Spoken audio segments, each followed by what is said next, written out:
সোজা বাবা, তাই না? তাহলে কি করে করব আমরা? গুণ করে যে সংখ্যাটা গুণনীয়ক বার করব 1 এবং সেই সংখ্যাটা কিন্তু অবশ্যই হবে, অর্থাৎ 1 দ্বারাও কিন্তু 8 কে ভাগ যাবে আর 8 দিয়েও 8 কে ভাগ যাবে, তাই না?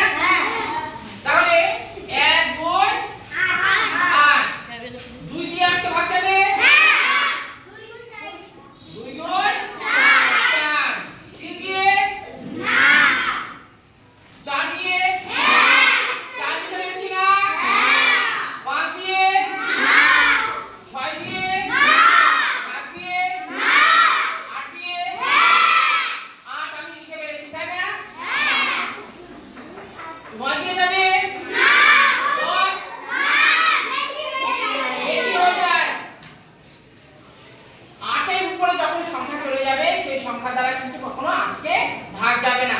এখানে 20 হোক বা 30 হোক, 20 থাকতে গেলে 21 দিয়ে কিন্তু কখনো 20 কে ভাগ যাবে না, 30 থাকতে গেলে 21 দিয়ে ভাগ যাবে না, 24 যদি থাকতো তাহলে 25 দিয়ে এই 24টাকে কিন্তু কখনো ভাগ যেত না।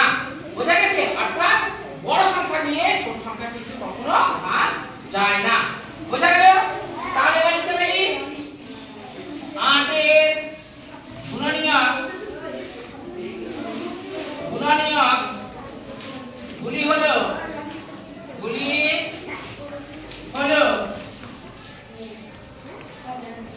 কত লিখবো প্রথমে?